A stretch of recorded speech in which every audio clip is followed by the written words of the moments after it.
Hello दोस्तों, आदर्श study ज्ञान में आप लोग का स्वागत है। आज हम लोग बिहार लाइब्रेरियन भर्ती 2025 में आने वाले टॉप 50 क्वेश्चन का आज हम लोग डिस्कस करेंगे, जो एग्जाम के दृष्टि से बहुत ही महत्वपूर्ण है। आगे देखिए, यहाँ पर जो है ये जो है टेस्ट सीरीज 5 है या टेस्ट सीरीज 5 है। इसके पहले 4 वीडियो अर्थात टेस्ट सीरीज 1, टेस्ट सीरीज 2, 3 एवं 4 का वीडियो बना दिया गया है। आप मेरे चैनल पर जाकर देख सकते हैं, बहुत डिटेल में एक एक क्वेश्चन को बताया गया है। ठीक है, ये जो है मेरा व्हाट्सअप नंबर है। इस व्हाट्सअप नंबर पर आप लोग इस पीडीएफ को प्राप्त कर सकते हैं मैसेज करके, या आपके भाई दोस्त या रिश्तेदार अगर एक रेल कर्मचारी है और वो LDC, JE, AWM, AME, ADME या हेल्पर टू टेक्नीशियन का तैयारी करना चाहते हैं, तो भी इस मतलब कि व्हाट्सएप पर मैसेज करके पीडीएफ को प्राप्त कर सकते हैं। देखिए यहाँ पर लिखा है टोटल 500 एमसीक्यू, अर्थात इस पीडीएफ में जो है 500 मल्टी चॉइस क्वेश्चन है, जो एग्जाम के दृष्टि से बहुत ही इंपॉर्टेंट है, लेकिन उसमें से हम 50 क्वेश्चन का डिस्कस करेंगे। चलिए आगे क्या लिखा है, इस पीडीएफ में सभी क्वेश्चन बहुत ही महत्वपूर्ण है। इस पीडीएफ को एग्जाम के दृष्टि से तैयार किया गया है। इस पीडीएफ में वैसे क्वेश्चन को चुन चुन कर शामिल किया गया है जो एग्जाम में अक्सर पूछे जाते हैं। ठीक है, जहां तक विश्वास है कि समझ गए होंगे। हम आगे बढ़ते हैं, देर ना करते हुए हम क्वेश्चन पर चलते हैं।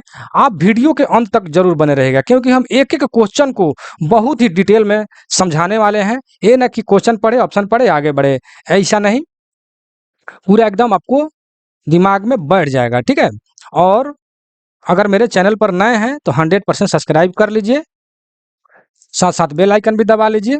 चलिए क्वेश्चन नंबर 1 पर क्या कर रहा है कि शिक्षण का अंतिम उद्देश्य क्या होता है। शिक्षण का अंतिम उद्देश्य क्या होता है? तो व्यवहार में बदलाव।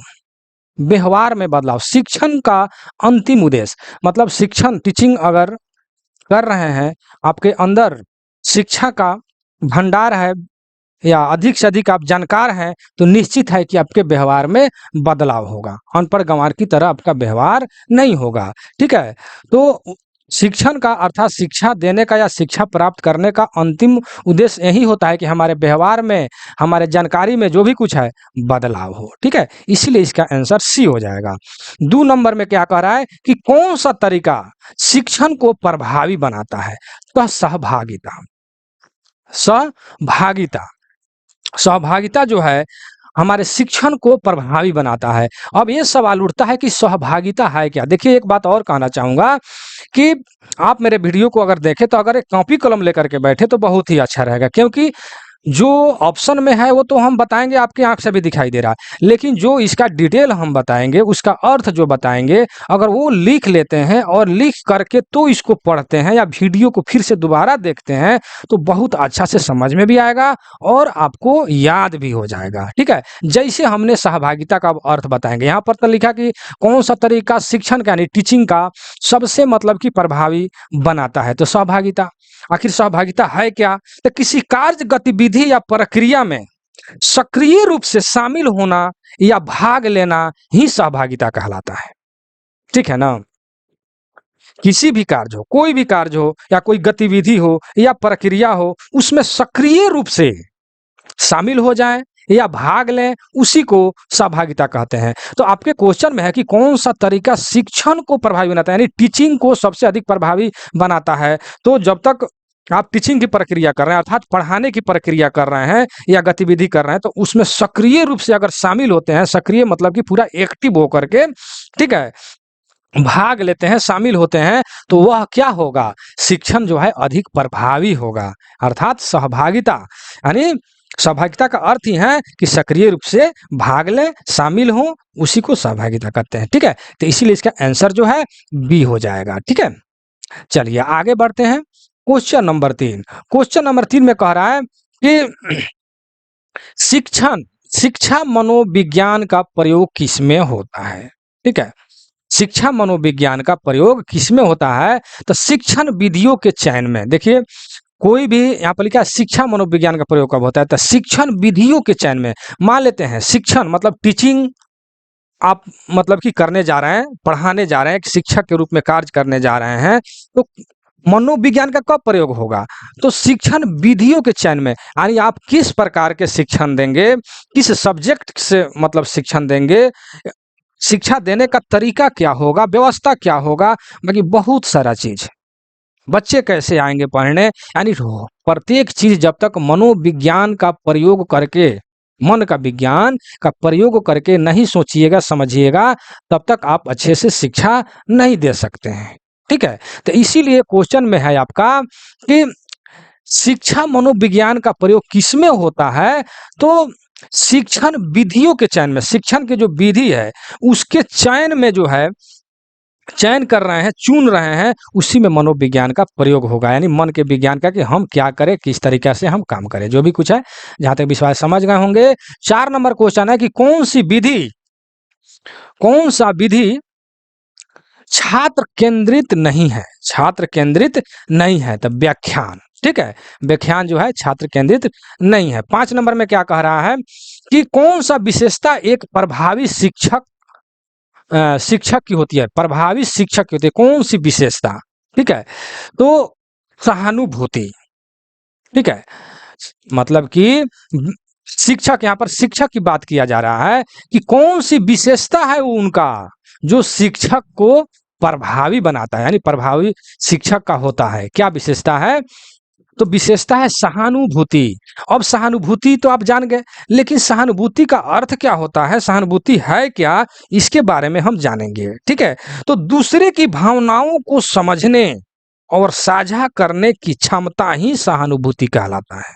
ठीक है, तो कह रहा है शिक्षक का एक प्रभावी विशेषता क्या होना चाहिए? जब उनके अंदर सहानुभूति होगा, जब उनके अंदर सहानुभूति होगा, अर्थात दूसरे की भावनाओं को समझने या साझा करने की क्षमता होगा, उस वही शिक्षक प्रभावी शिक्षक होंगे। समझ गए ना? प्रभावी शिक्षक का यही विशेषता होता है कि उनके अंदर एक सहानुभूति हो।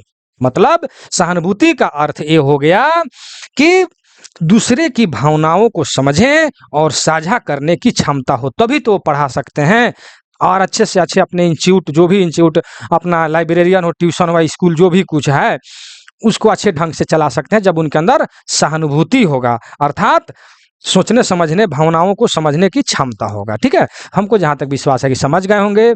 अगर मेरे वीडियो अच्छा लगे तो जरूर लाइक कर दीजिएगा, नए हैं तो 100% सब्सक्राइब कर लीजिए और जाके मेरे चैनल पर वीडियो को देखिए, प्रत्येक को बहुत अच्छे ढंग से आपको बताया गया है मेरे भाई, मेरे दोस्त। चलिए 6 नंबर में क्या कह रहा है कि शिक्षण प्रक्रिया में कौन सा तत्व नहीं है, कौन सा तत्व नहीं है? तो छात्रों की उम्र। देखिए यहाँ पर थोड़ा सा छूट गया, छात्रों की उम्र। शिक्षण प्रक्रिया में कौन सा तत्व नहीं है? तत्व का मतलब क्या मान नहीं होगा? तो छात्रों की उम्र। देखिए उम्र से कोई मतलब नहीं है, 5-10 वर्ष का छात्र भी बड़े बड़े जानकारी को प्राप्त कर लेता है और बड़े बड़े लोग भी, बच्चा जो जानकारी रहता है वो प्राप्त नहीं कर पाता है। ठीक है, तो इसमें उम्र कोई मायने नहीं रखता है, अर्थात शिक्षण प्रक्रिया में छात्रों का उम्र जो है तत्व नहीं है, अर्थात कोई इसका मायने नहीं है, वो उम्र पर डिपेंड, उसको कितना मतलब ज्ञान को वो अर्जित कर रहा है, कितने को टेकअप कर पा रहा है, इस बात पर निर्भर करता है, न कि उसका उम्र कितना है। ठीक है, तो हम आगे बढ़ते हैं 7 नंबर क्वेश्चन में। तो ये क्या होगा? छात्रों की उम्र, इसका आंसर होगा 7 नंबर में। क्या है? छात्रों की भागीदारी से क्या बढ़ता है, छात्रों की भागीदारी से क्या बढ़ता है? अगर छात्र भागीदारी मतलब छात्र भाग ले रहे हैं अधिक से अधिक, तो क्या मतलब कि क्या बढ़ेगा? तो सीखने की गुणवत्ता। मान लेते हैं कि 2 छात्र है, तो 2 छात्र का जो मतलब जानकारी रहेगा वही ना शेयर करेगा भाई, उतना। अगर 5 छात्र हो गया तो और ज्यादा जानकारी वाला व्यक्ति या छात्र या जो भी कुछ समझिए इकट्ठा हो गया तो और ज्यादा वहां पर जानकारी मतलब कि बढ़ेगा। ठीक है, तो जितने अधिक छात्र भाग लेंगे सीखने की गुणवत्ता उतना ही बढ़ेगा। समझे कि नहीं समझे? तो इसका आंसर सी हो जाएगा, सीखने की गुणवत्ता, अर्थात छात्र की अधिक से अधिक भागीदारी से सीखने की गुणवत्ता जो है बढ़ता है। ये तो सिंपल सी बात है, ये तो अनपढ़ गंवार आदमी भी समझ लेगा। चलिए 8 नंबर, शिक्षण में ऑडियो विजुअल सामग्री किस लिए उपयोग किया जाता है? ठीक है, अब देखिए यह क्वेश्चन पिछले सेट में भी था, तो वहां पर इसका आंसर था आकर्षित, यानी छात्र आकर्षित होते हैं। ठीक है, और यहाँ जो है आपका आंसर है विषय रोचक बनाने के लिए, दोनों बात एक ही हुआ। अगर देखिए, अगर आपके पास ऑडियो कर है, ऑडियो विजुअल सामग्री टूल्स यानी व्यवस्था, ठीक है, अगर आपके पास उस तरीका से कोई व्यवस्था है, सामग्री है, जो ऑडियो के द्वारा अर्थात स्पीकर, लाउड स्पीकर या साउंड बॉक्स या मोबाइल, ठीक है, कोई भी अगर चीज है, किसी भी विषय को आप पढ़ा रहे हैं, आप तो खुद बोलकर पढ़ा ही रहे हैं, लेकिन साथ साथ अगर स्पीकर के द्वारा पढ़ा रहे हैं या कोई उदाहरण स्पीकर के द्वारा दूसरे कोई उदाहरण ला ला करके स्पीकर के द्वारा, ऑडियो के द्वारा अगर उनको समझा रहे हैं बच्चों को, तो बच्चा में क्या होगा, जो भी स्टूडेंट है वो क्या होगा, आकर्षित होगा आपके तरफ, अर्थात विषय जो भी आप विषय पढ़ा रहे हैं उसमें उसका रोचक बढ़ेगा, ठीक है।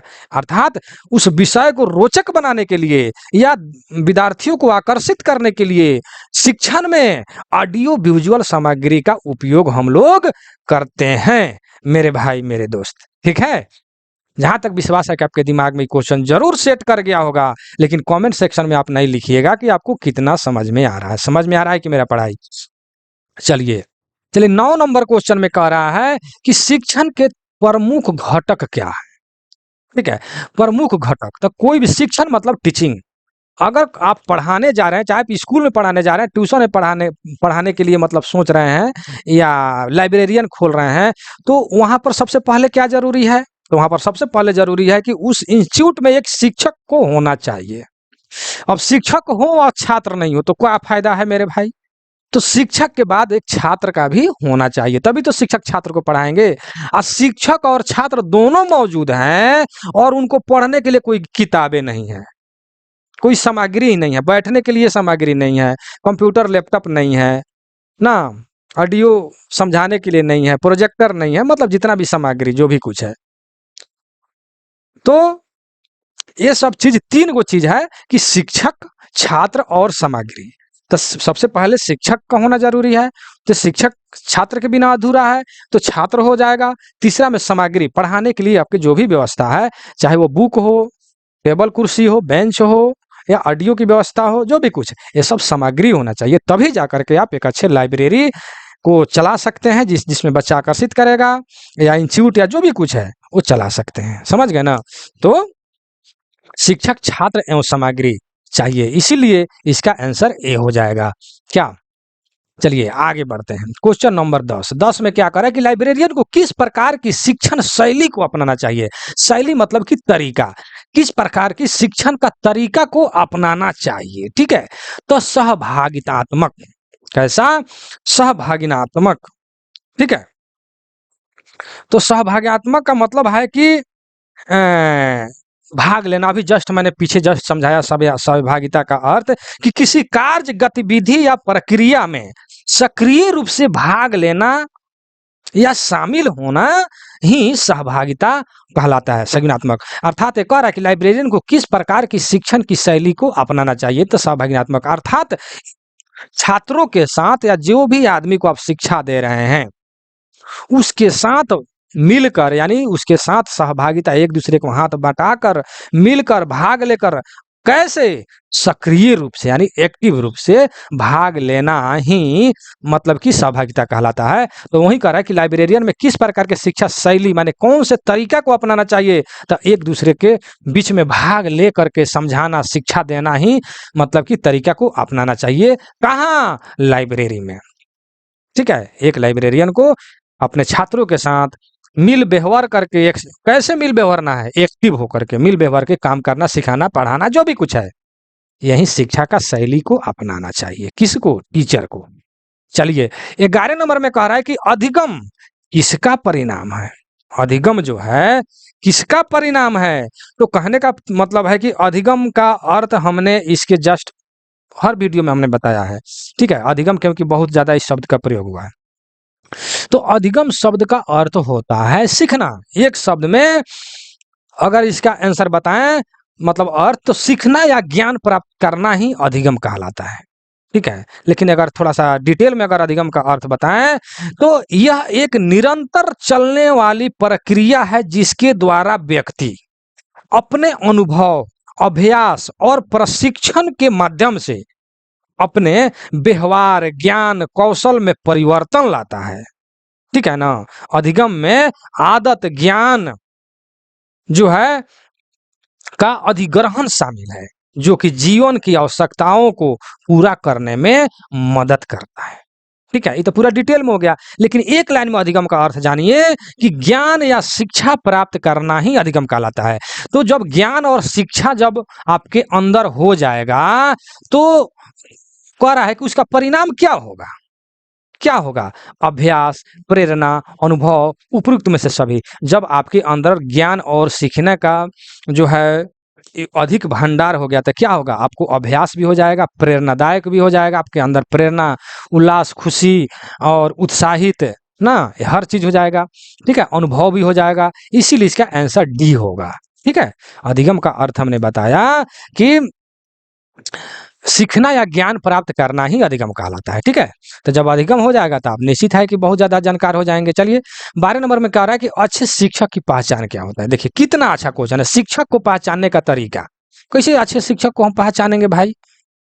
तो विद्यार्थियों की बात को सुनना, कितना अच्छी बात है। बहुत सारे शिक्षक, बहुत सारे क्या से आजकल के 80% शिक्षक को हम बात करेंगे कि विद्यार्थी का बात सुनबे नहीं करेगा, जितना उसको जानकारी है बकर बकर बोलेगा और चल देगा। अच्छे शिक्षक वही होता है जो विद्यार्थी का, सामने वाले स्टूडेंट की बात को अच्छी तरह से सुने, उसके बात को समझें, और जो स्टूडेंट जितना बात तो कह रहा है, बोल रहा है, उससे अधिक कई उदाहरण दे करके उसको समझाएं। वही एक अच्छे शिक्षक की पहचान होता है। और आप भी एक लाइब्रेरियन बनिएगा मेरे भाई, तो समझ लीजिए, ये ना कि लाइब्रेरियन बन गए, ये हमारा मतलब कि रिजल्ट हो गया, नौकरी लग गया, बाकी चीज हमको क्या मतलब है। तो आपको पहचानने का, अपने इमेज को बढ़ाने का, छात्रों के बीच में आपके पहचान को बढ़ाने के लिए क्या करना होगा? विद्यार्थी की बात को सुनना होगा, जो बात कह रहा है उस बात को कई अर्थ निकाल कर उसको समझाना होगा। समझे कि नहीं? तभी आपका पहचान बनेगा। चलिए बहुत ज्यादा हम बोल दिए। 13 नंबर, शिक्षण में फीडबैक किस किससे इंगित करता है? फीडबैक किससे इंगित करता है? अब रहा बात कि पहले फीडबैक को समझे, उसके बाद हम किसको इंगित करता है वो तो बाद में समझेंगे, लेकिन आखिर फीडबैक है कि क्या क्या है? तो हम पहले भी ये बोले हैं और अभी बोलेंगे कि अगर हर चीज यहाँ पर फीडबैक का मान लेते हैं, हमने आंसर बता दें, ठीक है, आंसर हमने बता दें, आगे बढ़ जाएं, ठीक है, आप रट ले कि सुधार की प्रक्रिया। लेकिन फीडबैक का अगर परिभाषा लिख लेते हैं मेरे भाई, तो देखिए आप एक बार वीडियो देखे हैं, वीडियो देख करके आप लिखे हैं, एक बार लिख करके जो नोट्स तैयार के उसको पढ़े हैं, 3 बार तो ऐसा ही हो गया। एक बार सोते समय रात में बॉल बत्ती ऑफ करके एक बार दिमाग में अगर रिविजिंग मार ले तो लॉन्ग मेमोरी में हमेशा के लिए सेट हो जाएगा। क्या? तो इसीलिए लिखना बहुत जरूरी है, नोट्स तैयार करना। समझे कि नहीं समझे? तो फीडबैक का अर्थ क्या होता है, लिखिए। हाँ, तो सुधार की प्रक्रिया, ठीक है, इसका आंसर होगा। लेकिन फीडबैक का अर्थ ये होता है कि किसी व्यक्ति के काम, प्रदर्शन या व्यवहार पर दी गई प्रतिक्रिया जिसका उद्देश्य उस व्यक्ति को बेहतर बनाने में मदद करता है, उसी को हम फीडबैक कहते हैं। ठीक है, यह जो होता है फीडबैक, जो होता है एक रचनात्मक प्रक्रिया है। फीडबैक क्या है? एक रचनात्मक प्रक्रिया है। ठीक है, तो जब रचनात्मक एक प्रक्रिया कीजिएगा तो क्या होगा? आप में सुधार होगा। ठीक है, सुधार होगा, अर्थात रचनात्मक होगा तो क्या होगा? किसी व्यक्ति के काम, प्रदर्शन या व्यवहार पर दी गई जो भी प्रतिक्रिया आप दे रहे हैं, उसके उद्देश्य से उस व्यक्ति को बेहतर बनाने में मदद करेगा। ठीक है ना? अर्थात फीडबैक का अर्थ आप जान गए। तो फीडबैक में क्या होता है कि किसी व्यवहार में क्या बोलते हैं, किसी व्यक्ति के काम, प्रदर्शन या व्यवहार पर दी गई प्रतिक्रिया जिसका उद्देश्य उस व्यक्ति को बेहतर बनाने में मदद करता है, जब इस तरह होगा तो क्या होगा? उस व्यक्ति में सुधार होगा, अर्थात सुधार की प्रक्रिया होगा। इसीलिए इसका आंसर ए हो जाएगा मेरे भाई। चलिए 14 नंबर में कह रहा है शिक्षा की सफलता किस पर निर्भर करता है? बहुत अच्छा क्वेश्चन है। ठीक है, शिक्षा की सफलता किस पर निर्भर करता है? ठीक है ना, शिक्षा 14 नंबर क्वेश्चन बहुत इंपॉर्टेंट क्वेश्चन है। तो छात्रों की रुचि और प्रेरणा पर, छात्रों की रुचि और प्रेरणा पर शिक्षा की सफलता किस पर निर्भर करता है? अगर मान लेते हैं कि आप शिक्षा दे रहे हैं या शिक्षा ले रहे हैं, जो भी कुछ है, तो छात्र अगर उसे रुचि नहीं ले, प्रेरणा, प्रेरणा मतलब होता है उत्साहित, ठीक है ना, मतलब किसी काम को करने की इच्छा या उत्साह ही प्रेरणा कहलाता है। ठीक है। तो छात्रों के अंदर रुचि नहीं है, प्रेरणा नहीं है, उत्साह नहीं है, इच्छा नहीं है, तो वो आपके शिक्षा का कोई मतलब नहीं है। यानी शिक्षा प्राप्त करते हुए भी सफल आप नहीं हुए सफल, क्योंकि उस छात्र के अंदर ना रुचि है, ना प्रेरणा है। समझे कि नहीं समझे? तो छात्रों के अंदर अगर रुचि है, प्रेरणा है, तो माना जाएगा कि शिक्षा जो भी दे रहे हैं या ले रहे हैं, जो भी कुछ है, वो सफल रहा। समझे कि नहीं? प्रेरणा, यानी प्रेरणा का अर्थ होता है किसी काम को करने की इच्छा या उत्साह, ठीक है ना? तो ये हो गया। अब हम आगे बढ़ते हैं, जहाँ तक विश्वास है कि आप समझ गए। तो प्रेरणा का अर्थ भी आप लिख लीजिएगा, ठीक है? कि किसी काम को करने या इच्छा या उत्साह को हम प्रेरणा कहते हैं, ठीक है? 15 नंबर में कह रहा है कि कौन सी शिक्षण पद्धति में सीखना अनुभव आधारित होता है? सीखना अनुभव आधारित होता है। तो पठाए पुस्तक आधारित, परियोजना आधारित, मौखिक परीक्षा, रटना। इसमें कौन सा आंसर होगा मेरे भाई? तो परियोजना आधारित। इसका सही आंसर हो जाएगा परियोजना आधारित। तो कौन सी शिक्षा पद्धति सीखना अनुभव आधारित है? कौन सा शिक्षा पद्धति की बात कर रहे हैं? कौन सा शिक्षा पद्धति? तो परियोजना आधारित। तो हमको कहने का तात्पर्य है कि पहले परियोजना आधारित, तो परियोजना के अर्थ जानिएगा, तब तो उस पर आधारित आप शिक्षण पद्धति को अपनाइएगा, अनुभव कीजिएगा। क्या? तो परियोजना का आप अर्थ लिख लीजिए मेरे भाई, कि कार्य को एक विशिष्ट कार्य को योजनाबद्ध तरीके से किए गए कार्य को हम परियोजना कार्य कहते हैं। समझे कि नहीं समझे? कोई आपका विशिष्ट या कोई महत्वपूर्ण कार्य है, अगर उसका योजना बना करके तब उसका उसका मतलब कि उस काम को करते हैं, तो वो कौन सा काम कहलाएगा? परियोजना कार्य या परियोजना आधारित कार्य, ठीक है ना? तो आपके क्वेश्चन में है कि कौन सी शिक्षण पद्धति सीखने का अनुभव आधारित है। तो अगर परियोजना मतलब कि अगर योजनाबद्ध तरीके से कोई काम करते हैं, तो वह शिक्षा जो भी कुछ दे रहे हैं, योजनाबद्ध तरीके से अगर काम कर रहे हैं, विशिष्ट काम कर रहे हैं, तो वो काम अच्छा होगा। या पढ़ाई भी कर रहे हैं, खुद सीख रहे हैं, तो योजना बनाकर सीख रहे हैं कि किस सब्जेक्ट को कब पढ़े, कितना पढ़े, क्या पढ़ना है, क्या नहीं पढ़ना है, किस किस सब्जेक्ट को कितना पढ़ना है। अब देखिए, पढ़ाई लिखाई तो एकदम समुंदर है कि नहीं है?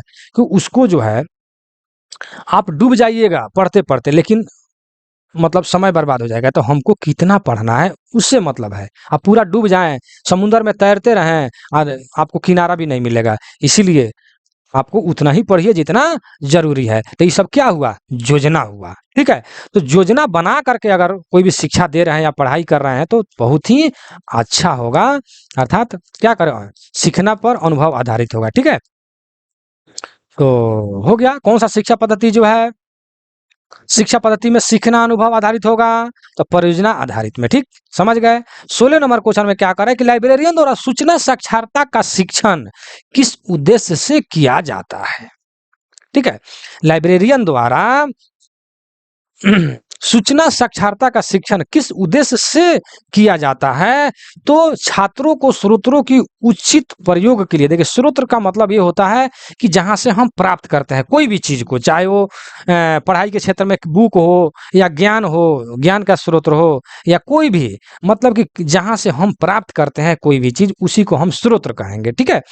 तो क्या करें, लाइब्रेरियन द्वारा सूचना साक्षरता शिक्षण का उद्देश्य क्या होता है? तो उद्देश्य यही है कि छात्रों के स्रोतों का उचित प्रयोग करना। छात्रों को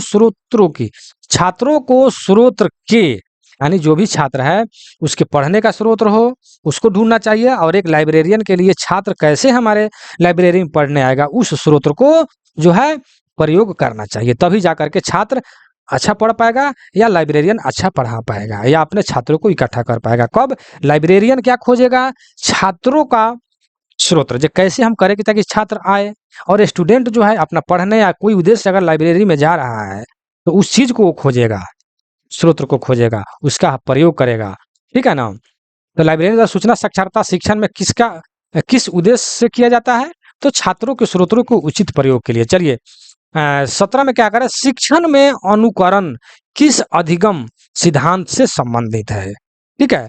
तो सामाजिक अधिगम, अधिगम का मतलब ऊपर हम समझाए कि अधिगम का अर्थ होता है शिक्षा, ज्ञान या कोई भी चीज को सीखना ही अधिगम कहलाता है। तो वही कह रहा है कि किस अधिगम सिद्धांत से संबंधित है? अनुकरण। ठीक है, अनुकरण। तो पहले हम अनुकरण, अनुकरण का अर्थ जानेंगे तब तो। ठीक है, तो अनुकरण का पहले अर्थ आप लिखिए कि अनुकरण जो है किसी किसी और की नकल करना या किसी चीज को उसी तरह बनाने की कोशिश करना अनुकरण कहलाता है। ठीक है, कोई भी चीज को नहीं कर रहा है, इसका ये अनुकरण कर रहा है, अर्थात उसका नकल कर रहा है। ठीक है, या कोई भी चीज है सेम उसी तरह बनाने की अगर कोशिश कर रहा है, उसी को हम मतलब कि अनुकरण कहते हैं। तो वही कह रहा है कि अनुकरण किस अधिगम सिद्धांत से संबंधित। अधिगम का मतलब सीखना, अनुकरण का मतलब नकल करना। तो कर सिद्धांत से मतलब संबंधित है।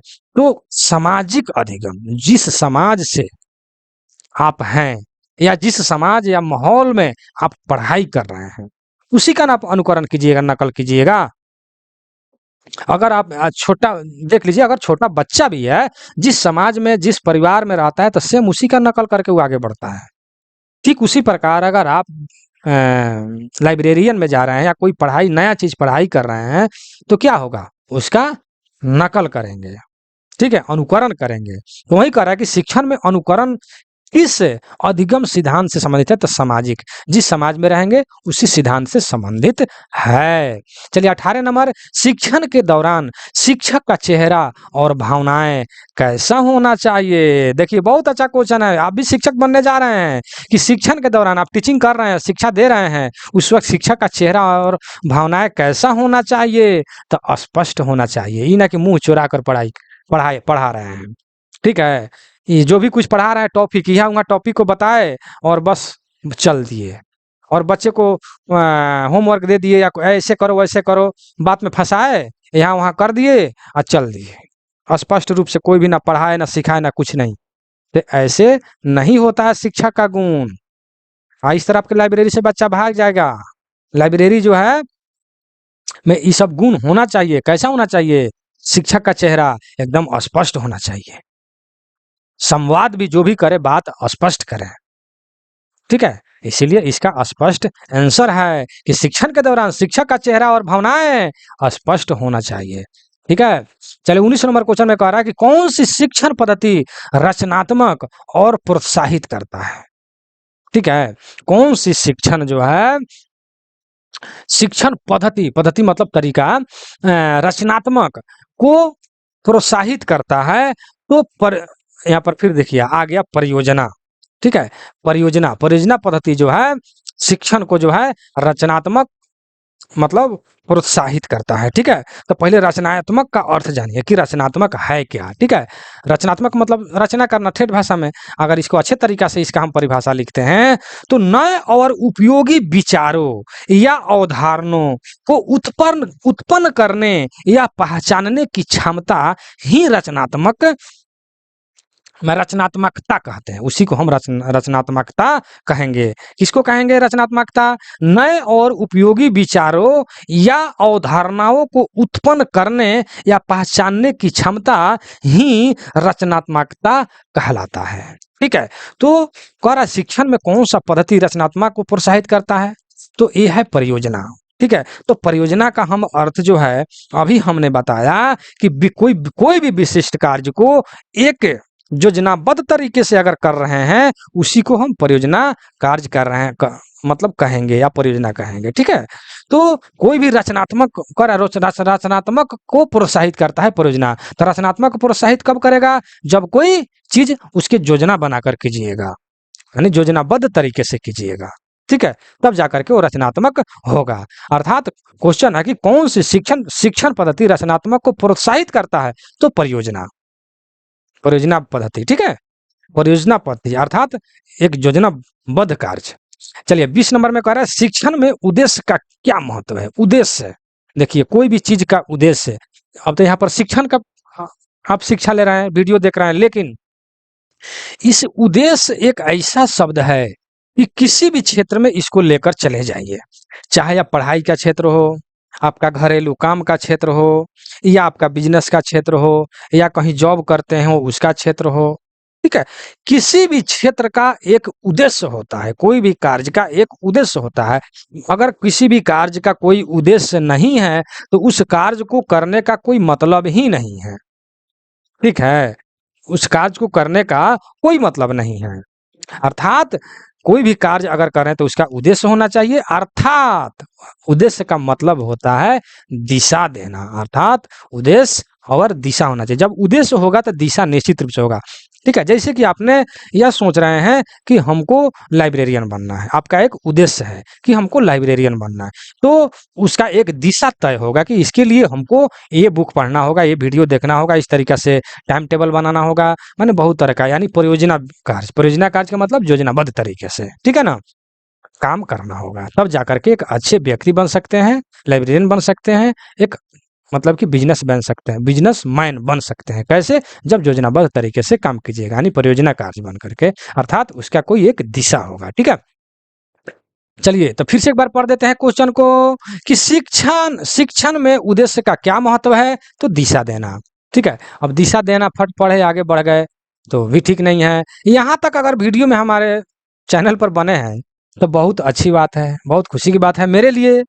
तो आप एक बार लाइक कर दीजिए, एक बार शेयर कर दीजिए, 5 आदमी को कम से कम शेयर कीजिए, इतने चिल्ला-चिल्ला करके पढ़ा रहे हैं आपको।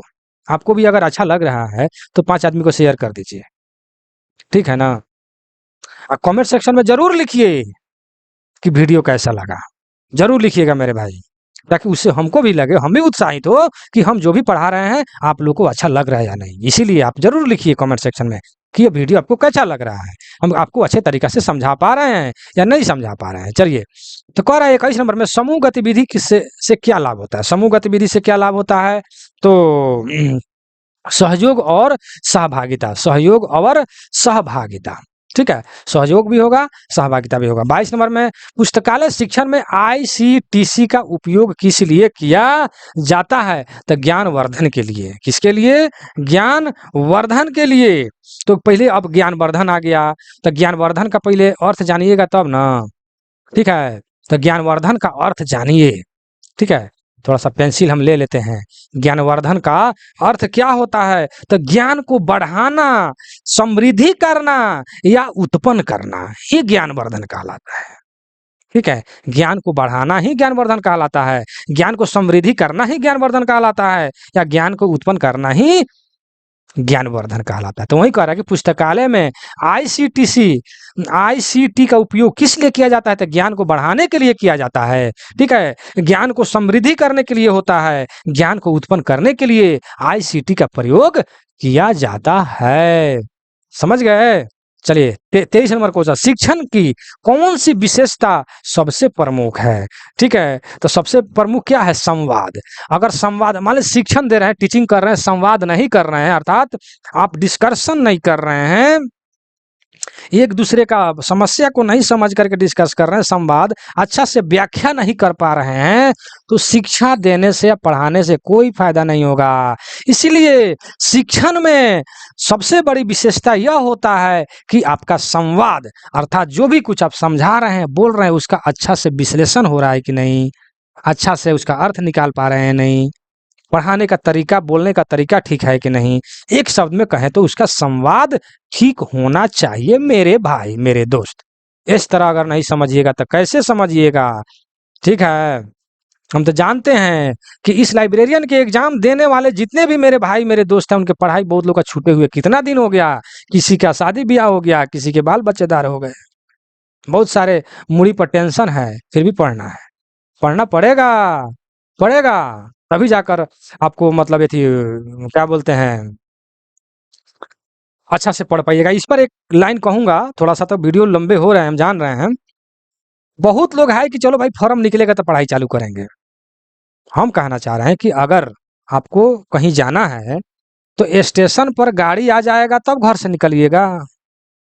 स्टेशन पर गाड़ी आ जाएगा और घर से निकलिएगा ना, तो दौड़ते रह जाइएगा, तले गाड़ी भाग जाएगा। गाड़ी निकल जाएगा, अर्थात छूट जाएगी। गाड़ी छूट जाएगी, गाड़ी छूट जाएगी, आप छूट जाइएगा, आप छूट जाइएगा, गाड़ी निकल जाएगी। समझ रहे हैं ना हम क्या कहना चाह रहे हैं?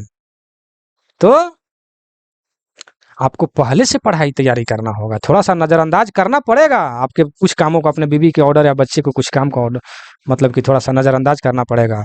इसीलिए आप इस पीडीएफ को प्राप्त कीजिए, मुझसे जुड़िए और अच्छे से अच्छे तैयारी कीजिए और पहले से ही तैयारी कीजिए ताकि वो भी जब भी मतलब कि आपके सामने क्वेश्चन या पढ़ाई या एग्ज़ाम कुछ भी आए, तो उसको अच्छे तरीक़ा से सॉल्व कर सकें या अपने लक्ष्य को प्राप्त कर सकें, ठीक है? चलिए 25 नंबर में कह रहा है शिक्षण एक प्रक्रिया है। शिक्षण क्या है, कौन-सा एक प्रक्रिया है?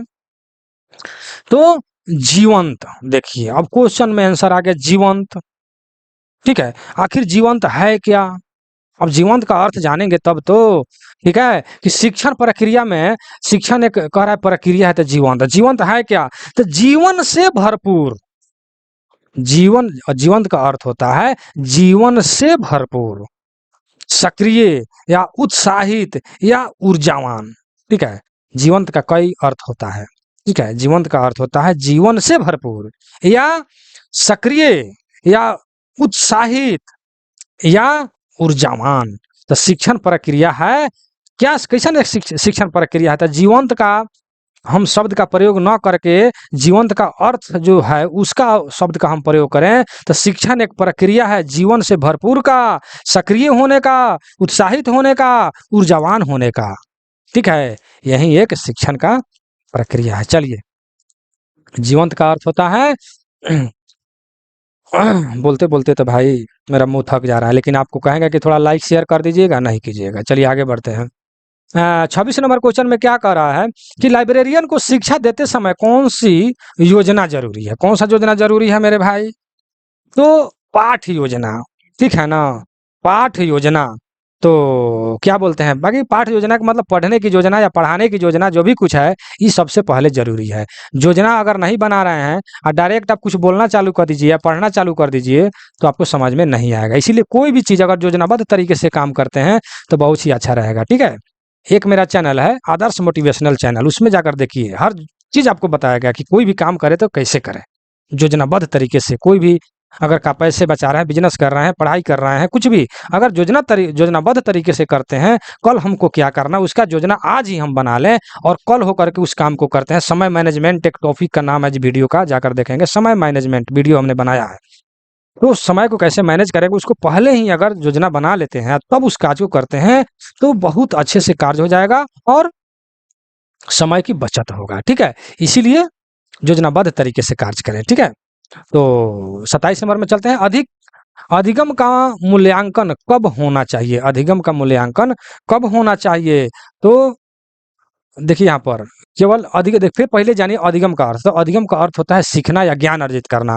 तो ज्ञान और दूसरा है मूल्यांकन। मूल्यांकन का अर्थ होता है कि आंकलन करना, मापना, ठीक है? तो जो भी कुछ आपके अंदर अधिगम है, अधिगम का मतलब सीखना, जो भी कुछ ज्ञान है, उस ज्ञान का मूल्यांकन अर्थात मापिएगा कब? कब मापिएगा? अंत में मापिएगा कि शुरुआत में मापिएगा कि लगातार मापिएगा? तो आके बिल्कुल नहीं मापिएगा। तो जो भी कुछ आपके अंदर अधिगम है यानी ज्ञान है या सीखने की कला है या सिखाने की कला है, उसको मापने का तरीका नहीं। कब मापेंगे? तो हम लगातार मापेंगे, यानी पढ़ा रहे हैं तब हर चीज़ को माप तौल करके उस कोई अगर बात बोलते हैं तो उसको माप तौल करके, सोच समझ करके, आंकलन करके, आंकलन का मतलब होता है मूल्यांकन करके, तब उस बात को हम बोलेंगे कि कहीं गलत तो नहीं बोल रहे हैं, गलत तो नहीं पढ़ा रहे हैं, या पढ़ रहे हैं, सीख रहे हैं एक विद्यार्थी के लिए, तो कहीं तो गलत तो नहीं पढ़ रहे हैं, गलत तो नहीं सीख रहे हैं, गलत जगह पर तो नहीं आ गए हैं, ठीक है? तो अधिगम अर्थात सीखना या जो भी कुछ ज्ञान है उसका मूल्यांकन अर्थात मापांक, आंकलन कब होता है, या कब करना चाहिए, ठीक है?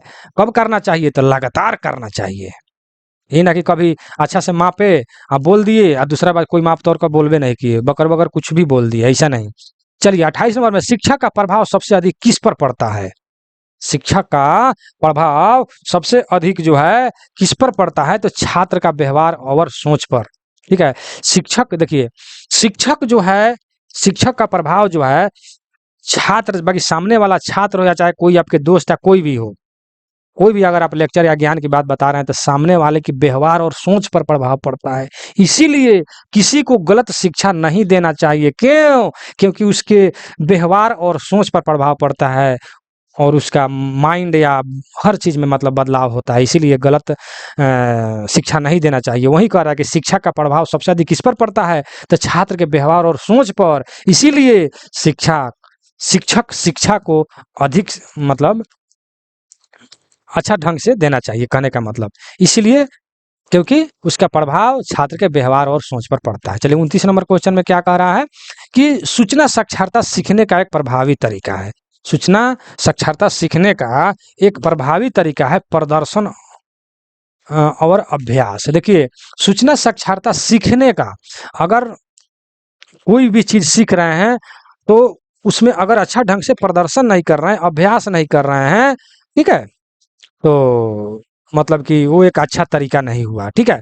तो उसका प्रभावी तरीका यही होगा कि वह प्रदर्शन करे और उस चीज को अभ्यास करें, ठीक है। तो सूचना साक्षरता सिखाने का एक प्रभावी तरीका है प्रदर्शन और अभ्यास। प्रदर्शन करें और अभ्यास करना, वो अच्छा तरीका है, ठीक है ना।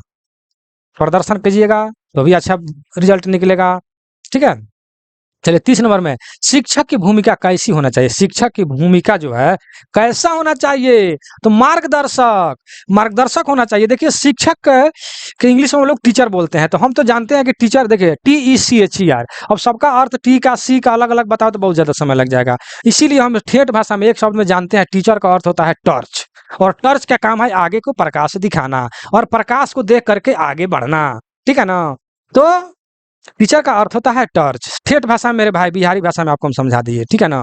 तो टॉर्च का लाइट दिखाएंगे, आगे बढ़ेंगे, अर्थात टॉर्च आगे मार्गदर्शन करेगा, आगे आप बढ़िएगा, ठीक है। तो शिक्षा का मतलब ही होता है मार्गदर्शन, यानी मार्ग का दर्शन कीजिए। दर्शक यानी मार्ग का दर्शक, यानी मार्ग को जब देखिएगा आगे बढ़िएगा। शिक्षक ही है, या चाहे कोई भी आपका बड़ा भाई, बड़ा जो भी कुछ है, पिता माता जी कोई भी है, अगर वो मार्गदर्शक दे रहे हैं जो भी कुछ है, तो शिक्षा में वो मतलब कि बहुत ही अच्छे ढंग से आप आगे बढ़ सकते हैं। इसीलिए शिक्षक का सबसे अधिक, सिखाने वाला का सबसे बड़ा भूमिका होता है मार्गदर्शक।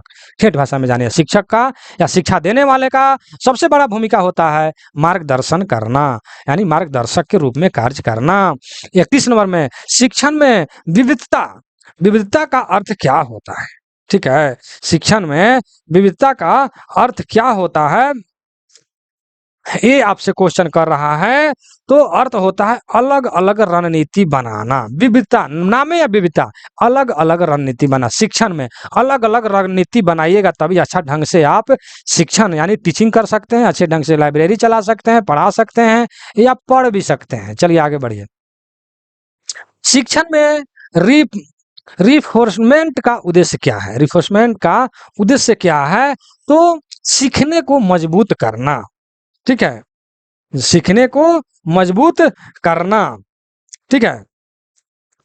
तो हम आगे बढ़ते हैं। चलिए 32 नंबर 33 में कह रहा है कौन सा उदाहरण प्रेरणादायक शिक्षण शिक्षण का है, कौन सा उदाहरण, ये क्वेश्चन कर रहा है। तो देख लीजिए, व्यवहार उदाहरण लेना और क्या करें, परीक्षा लेना, सजा देना, हुक्म चलाना। तो व्यवहारिक उदाहरण देना, ठीक है, व्यवहारिक बहुत अच्छा ही आंसर है। कौन सा उदाहरण प्रेरणादायक होता है, ठीक है। प्रेरणादायक, तो प्रेरणा का अर्थ आप जानबे करते हैं कि उत्साहित करना, इच्छा प्रकट करना, ठीक है, एक्टिव होना, ये सब क्या है, प्रेरणा का अर्थ है, ठीक है ना। तो क्या बोलते हैं, प्रेरणा का अर्थ होता है किसी काम को करने की इच्छा या उत्साहित करना ही प्रेरणा कहलाता है, ठीक है। तो प्रेरणादायक शिक्षण टीचिंग कब होगा, जब व्यवहारिक उदाहरण दीजिएगा, व्यवहारिक, ठीक है। किसी दूसरे आदमी का व्यवहार का उदाहरण दे दे करके अगर समझाते हैं, कोई महापुरुष का उदाहरण लीजिए, या जो सभी छात्र कोई चीज से परिचित है उस चीज का उदाहरण लीजिए, या अपने जीवन में कोई ऐसा घटना घटा हो उसका उदाहरण दे दे करके अगर छात्र को समझाते हैं, पढ़ाते हैं, तो वो छात्र क्या होगा, प्रेरणादायक बनेगा, अर्थात उत्साहित होगा, जागृत होगा, ठीक है, उसके अंदर जो है पढ़ने की इच्छा होगा। इसीलिए कह रहा है कि प्रेरणादायक शिक्षण जो है देने के लिए क्या, कौन सा उदाहरण होगा, तब व्यवहारिक शिक्षक, बाकी व्यवहार से जुड़ा हुआ अगर कोई उदाहरण दे करके समझाते हैं तो वो बच्चा जल्दी समझेगा, समझे कि नहीं। तो इस टाइप के शिक्षण होना चाहिए। कोई भी महापुरुष का, APJ अब्दुल कलाम, वो स्वामी विवेकानंद, इन लोगों का अच्छा से अच्छा उदाहरण दे करके समझाएं। ऐसे भी वीडियो लंबा हो गया, हम अगर उस तरह समझाने लगे तो वीडियो बहुत लंबा हो जाएगा। इसीलिए आदर्श मोटिवेशनल वीडियो, आदर्श मोटिवेशनल चैनल है, उसमें जाकर देखिए कैसे कैसे हम आपको मोटिवेट किए हुए हैं, जाकर देखिए। शिक्षण के लिए पुस्तकालय क्यों महत्वपूर्ण है? देखिए, पुस्तकालय क्यों महत्वपूर्ण है? तो पुस्तकालय इसलिए ठेठ भाषा में अगर जाने, तो पुस्तकालय इसलिए महत्वपूर्ण है कि वहाँ पर जो है मतलब हर चीज़ उपलब्ध है। बैठने का साधन उपलब्ध है, पढ़ाने के लिए शिक्षक उपलब्ध हैं, जो भी किताब खोजेंगे वो सारा के सारा चीज़ वहाँ पर उपलब्ध है। वहाँ पर बहुत सारे स्टूडेंट बैठे हैं, एक-दूसरे से हम राय, मसौदा जो भी कुछ है, हम ले सकते हैं। हर चीज़ वहाँ मौजूद है पुस्तकालय में। इसीलिए शिक्षण के लिए पुस्तकालय बहुत ज़रूरी है। ये तो ठेठ भाषा में इसका हम आंसर बता दिए, लेकिन एक शब्द में इसका आंसर ये होगा, संसाधनों की उपलब्धता। तो संसाधन के मतलब ही हो गया कि वहाँ पर बैठने के लिए सब जगह है, पढ़ाने के लिए शिक्षक मतलब वहाँ मौजूद हैं, पढ़ने के लिए बहुत सारा स्टूडेंट आए हैं, वहाँ सोचने समझने के लिए भी बहुत लोग हैं, किताब सारा मौजूद है। ये सब क्या हो गया? संसाधन हो गया, यानी संसाधनों का उपलब्धता। चलिए 35 नंबर में, कौन सी विधि लाइब्रेरी में व्यवहारिक ज्ञान सिखाने हेतु उत्तम है?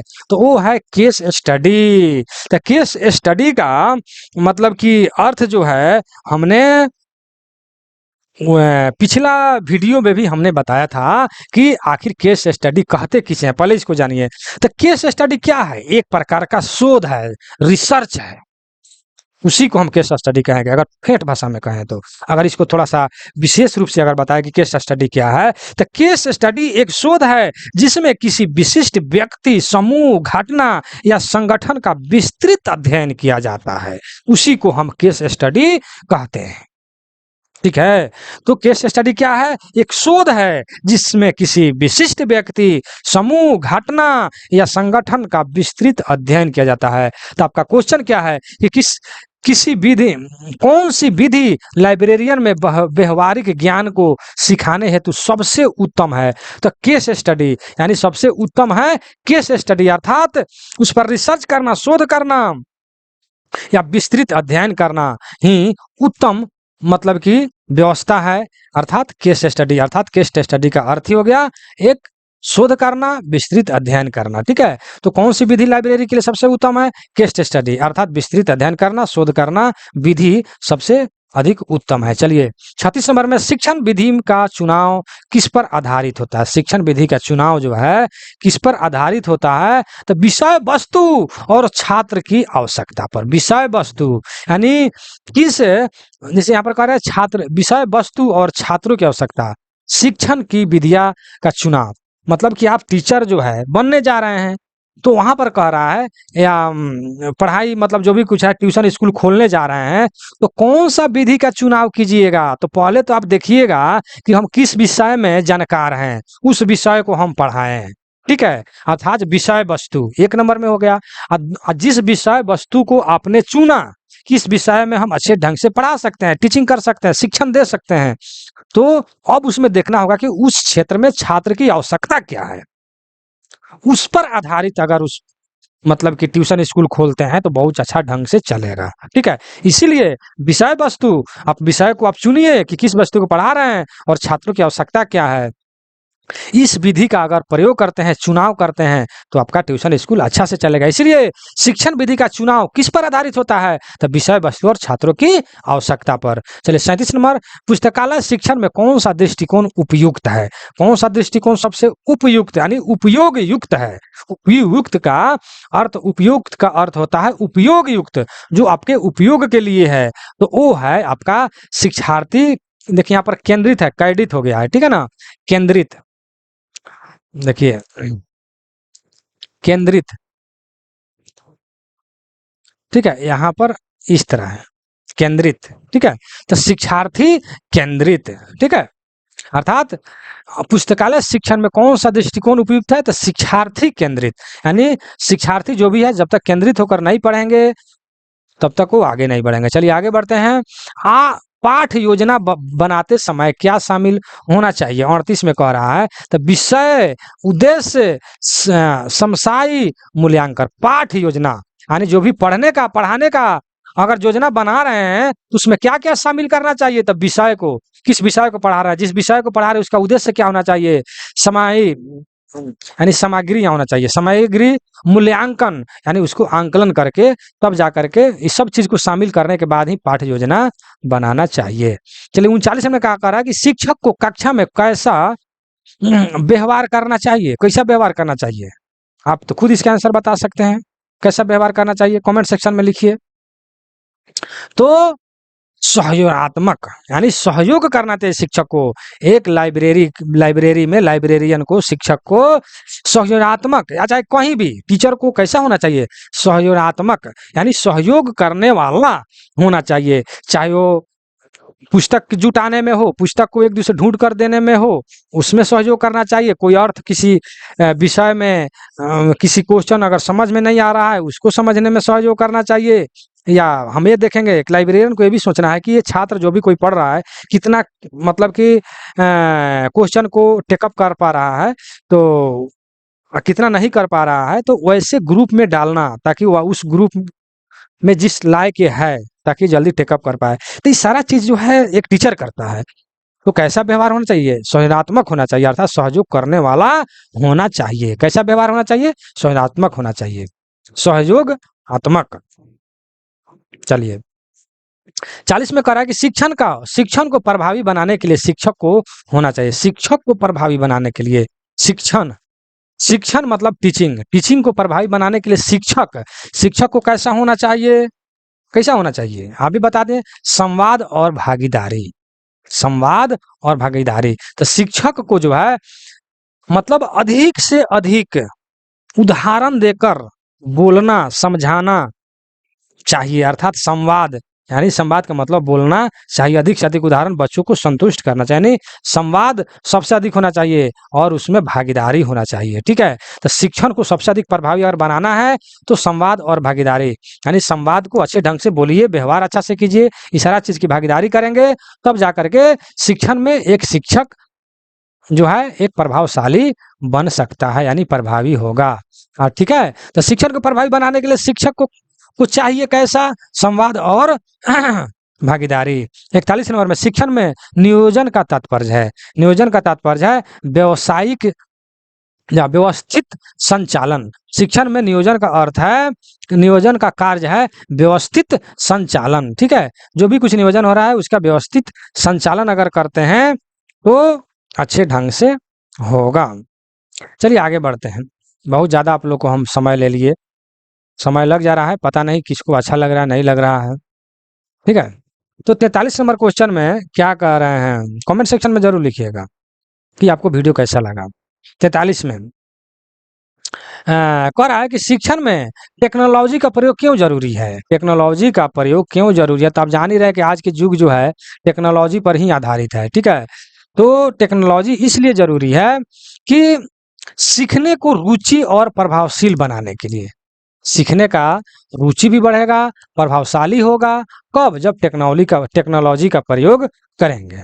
शिक्षण प्रक्रिया में टीचिंग करते समय जब टेक्नोलॉजी का प्रयोग करेंगे तो क्या होगा? अधिक से अधिक प्रभावशाली होगा और क्या बोलेंगे मतलब कि रुचि बढ़ेगा, सीखने वाला जो भी होगा उसका रुचि बढ़ेगा। शिक्षण की प्रक्रिया में सहभागिता को बढ़ावा देने के लिए क्या करें? शिक्षण की प्रक्रिया में सहभागिता को बढ़ाने के लिए मतलब क्या करें, यह क्वेश्चन आपसे कह रहा है तो प्रश्न पूछिएगा तब तो एक दूसरा जानेगा। सहभागिता का मतलब हो गया एक दूसरे में भाग लेना। ठीक है, तब तो जाकर के आपका शिक्षा बढ़ेगा, यानी जो भी शिक्षण का प्रक्रिया है वो बढ़ेगा। कब? जब प्रश्न पूछेंगे, प्रश्न का उत्तर देंगे, मतलब एक शब्द में करें तो टॉकिंग, डिस्कशन। ठीक है, चलिए 45 नंबर, लाइब्रेरियन को शिक्षण में किस प्रकार को प्रश्न पूछना चाहिए? किस प्रकार के प्रश्न पूछना चाहिए यह क्वेश्चन आपसे कह रहा है। तो खुले के मतलब होता है एकदम खुले ढंग से, निसंकोच, बेहिचक, खुले ढंग से, यानी क्वेश्चन जो है प्रश्न पूछना चाहिए। लाइब्रेरियन को शिक्षण में किस प्रकार के प्रश्न पूछना चाहिए? लाइब्रेरियन की यहाँ पर बात किया जा रहा है, यानी एक शिक्षक का बात किया जा रहा है, विद्यार्थी की नहीं। शिक्षक जो भी कुछ है वो खुले ढंग से प्रश्न को पूछे, किससे? छात्र से। ये ना कि हम ऐसा कोई क्वेश्चन ना पूछ दें ताकि छात्र ही हमको फंसा दे ना, तो ऐसे ढंग से नहीं, खुले ढंग से एकदम कीजिए। अगर उसका आंसर आप नहीं भी जानते हैं, आपके सामने छात्र है तो डिस्कस कर लेंगे उसका आंसर जो है, तो छात्र भी जान जाएगा बहुत सारा, आप भी जान जाइएगा। इसलिए खुले ढंग से ही मतलब कि क्वेश्चन को करना चाहिए। ये तो अच्छी बात है। हम लोग भी जब पढ़ाई करते थे तो ग्रुप बनाकर पढ़ाई करते थे। फील्ड में 50, 100, 200 लड़के का ग्रुप बनाते थे, टेस्ट लेते थे, सेट चलाते थे, सेट पढ़ते थे, ठीक है ना। तो वो इस तरीका से हम लोग भी किए हैं, बहुत अच्छा होता है खुले ढंग से अगर पढ़ाई करें तो। शिक्षण में मूल्यांकन का उद्देश्य क्या? मूल्यांकन का अर्थ ऊपर भी बताया, मूल्यांकन का अर्थ है आंकलन करना, मापना, ठीक है। तो शिक्षण में मूल्यांकन क्यों जरूरी है, उसका उद्देश्य क्या है, यह क्वेश्चन आपसे कर रहा है। तो सीखने का निर्धारण इसका आंसर हो जाएगा, सीखने का निर्धारण। कहने का अर्थ है कि जब तक मूल्यांकन आंकलन नहीं कीजिएगा, मापिएगा नहीं कि हमको क्या पढ़ाना है, क्या बोलना है, कितना बोलना है, ठीक है, तब तक सीखने का कोई निर्धारण होगा ही नहीं। सीखने का निर्धारण करने के लिए, यानी जो भी कुछ आप जानकारी प्राप्त करने जा रहे हैं उसको निर्धारित करने के लिए मूल्यांकन जरूरी है, उसको मापना जरूरी है, आंकलन करना जरूरी है, ठीक है। इसीलिए मूल्यांकन का उद्देश्य है सीखने का निर्धारण। चलिए 47 में शिक्षक और छात्र का संबंध कैसा होना चाहिए? तो कितना अच्छा क्वेश्चन है। छात्र और शिक्षक का जो है व्यवहार जो है, संबंध कैसा होना चाहिए? तो सहयोगात्मक, यानी एक दूसरे को सहयोग करने वाला होना चाहिए। ये ना कि शिक्षक कहें कि बाप रे हम तो शिक्षक हैं, टीचर हैं, का बच्चा की तरह उसके साथ में बैठ करके उसको सहयोग करे। नहीं, आपको बच्चा के साथ बच्चा बनना पड़ेगा, तब जाकर अच्छे ढंग से आप पढ़ा सकते हैं, तब आपका प्रभाव विद्यार्थी पर पड़ेगा और विद्यार्थी आकर्षित होगा, तब जाकर आपके लाइब्रेरी चलेगा। नहीं तो आपका नाम ही सुन करके लाइब्रेरी में मौजूद टीचर क्या बोलते हैं विद्यार्थी भाग जाएगा। जगह जब आपका व्यवहार सही नहीं होगा, सहयोगात्मक नहीं होगा, सहयोग नहीं कीजिएगा। आपको आने अभी क्लास में जाना ही है, पता चल गया विद्यार्थी को ये सर आ रहे हैं, तो आपका अगर व्यवहार नहीं है, सहयोगात्मक नहीं है, सहयोग करने वाला नहीं है, तो पहले ही आप बहाना बना करके मतलब कि विद्यार्थी निकल जाएगा। इसलिए सहयोगात्मक होना चाहिए। चलिए 48 में क्या करेगा? पुस्तकालय में शिक्षण का केंद्र होना चाहिए, शिक्षण का केंद्र होना चाहिए। तो देखिए यहाँ पर ही थोड़ा, यहाँ पर होगा छात्र। पुस्तकालय में शिक्षण का केंद्र होना चाहिए छात्र, यहाँ पर छात्र आंसर होगा। तो छात्र, पुस्तकालय में शिक्षण का केंद्र यानी पढ़ाने का केंद्र होना चाहिए छात्र, यानी जहाँ छात्र रहेगा तभी ना आप पढ़ा पाइएगा भाई, और छात्र नहीं रहेगा तो क्या पढ़ाइएगा? ये तो सीधा सा बात है। चलिए 49 में करा, शिक्षण को प्रेरणादायक बनाने के लिए क्या करें? शिक्षण को प्रेरणादायक बनाने के लिए हम क्या करें? तो वास्तविक उदाहरण देना, अर्थात वास्तविक उदाहरण दे, वास्तव में जो सच्ची घटना है उसका उदाहरण दे, वास्तविक उदाहरण। ही ना कि झूठ मूठ का उदाहरण कोई दे दे, वैसा नहीं, बनावटी उदाहरण नहीं, बनावटी उदाहरण नहीं देंगे, वास्तविक उदाहरण देंगे, तब जाकर के आपका शिक्षक जो है, शिक्षा जो है प्रेरणादायक होगा। चलिए आगे बढ़ते हैं। 50 में कह रहा है कि शिक्षण प्रक्रिया में छात्र की भूमिका होना चाहिए। छात्र की भूमिका क्या होना चाहिए? सक्रिय और सहभागिता, एक्टिव भी होना चाहिए और एक दूसरे से मिलकर पढ़ाई लिखाई करना, नहीं सहभागिता होना चाहिए। चलिए तो यहाँ पर हमने 50 क्वेश्चन को कंप्लीट किया। आप देख रहे हैं कि यहाँ पर आंसर दिया हुआ है सबका, ठीक है।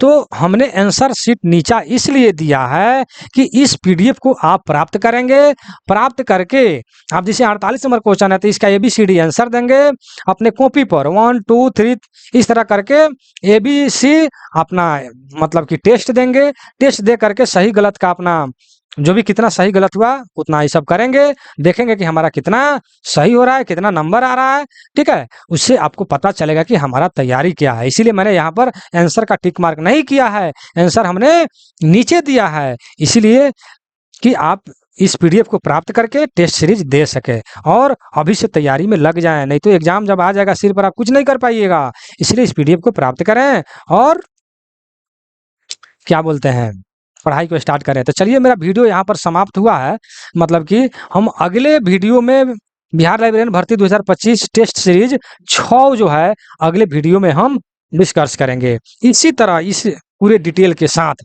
ठीक है। तो ये वीडियो आपको कैसा लगा कमेंट सेक्शन में जरूर लिखिएगा, ठीक है। और एक बार फिर मैं यहाँ पर लिख देता हूँ कि इस पीडीएफ को प्राप्त करने के लिए या एक मेरा चैनल है LDC railway tech and mathematics, उस पर LDC JEE AWM AMA ADMA ये जितना मैकेनिकल डिपार्टमेंट का, ये JEE का फुल फॉर्म जानते हैं junior engineer, AMA assistant mechanical engineer, ठीक है, AWM असिस्टेंट वर्कशॉप मैनेजर, ठीक है। ये टाइप का जितने भी एग्जाम होने वाला है उसका बहुत बेस्ट तरीके से तैयारी करने के लिए जो रेलवे डिपार्टमेंट में है और डिपार्टमेंटल एग्जाम दे करके आगे बढ़ना चाहते हैं या हेल्पर से टेक्नीशियन भी बनना चाहते हैं, उनके लिए भी यह मेरा व्हाट्सअप नंबर है 96 93 97 57 ठीक है।